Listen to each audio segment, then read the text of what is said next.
I'm going to show you guys how to make this rotating text image on Canva with no design skills in less than 5 minutes. Let's go. Start. First, you go to canva.com.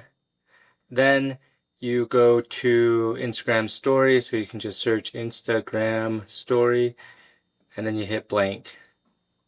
Once you open your template up, what you want to do is just go to elements and search gradient. You'll see a lot of these different gradients pop up. It's up to you what you choose. I'm going to search photo gradient and just find something a little more edgy. Something like this. Whoops. God damn it.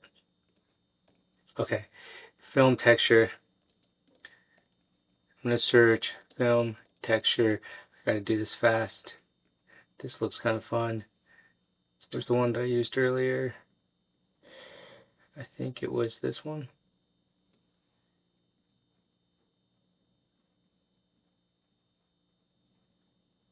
It was this. Okay, here we go. This is what I used. Found my gradient. Now you go to uploads and you want to upload a picture of yourself or a food or anything that you want to put text over. I'm going to put myself right here. I'm going to go to background remover. It's going to delete it real quick. I love it. Super fast. Okay, now I'm going to just crop myself, make myself a little bit bigger so I can have most of the space on this image. And then what I'm going to do is I'm going to copy it and Command D to duplicate it so I can put text and move myself around it. Now to add text, you just type the letter T and you'll see it pop up. Change your font to what you want. I'm going to do Helvetica World, actually Helvetica Now. I'm going to hit bold. I'm going to change this to white. And I'm going to say how to make this on Canva. Okay. Now what I want to do is, because I want it rotating, you want to go to effects and let's go to curve, and I'm going to curve it until all the text come closer.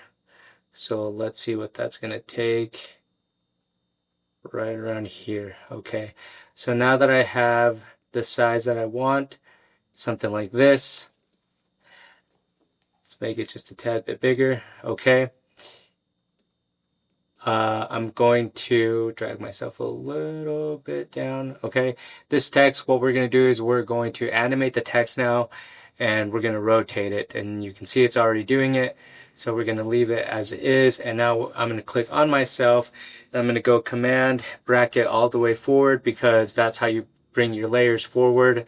There's another way of doing it, but for the sake of time I'm not going to go through it. But I think you can just right click and hit layers. Right there, layers, bring to front. That's what you would do. And just like that, if you hit play, you have exactly what you want. Now for some bonus stuff, what we're going to do is we're going to add, if you go to elements, let's search Canva logo. There's one right there. And that way, you know, you can kind of, you'll know what I'm pointing at right here. Something like, learn how to make this on Canva. I can even animate this as well, and we'll make it pulsate a little bit, which is kind of fun. And then for me, what I want to do is an element of a shadow, just because I think it'll look cool. Can't spell, wow, S-H-A-D-O, shadow. Let's go to graphics and let's find one. I think this one works, and we'll drag it down, kind of something along these lines. And again, you can right click and go to layer, and let's send backwards. And now let's just take this down just a little bit, kind of like that. That looks not bad. Okay, I feel like I need 2 of those layers. Okay, whatever, just to show you guys. And now just hit play one more time. This is what it looks like. I'm going to add one more layer of text for personal branding. So again, you hit T, and let's do at Omi Prestwich, unbold, and then size 50, and we will drag this down. That's still too big. Size 20, 25. I like that. And we're going to go to share, and we're going to hit download MP4. Boom. And that was 5 minutes 10 seconds. And I think it was just because I took a little bit longer on random little things, but 5 minutes. You can do this yourself.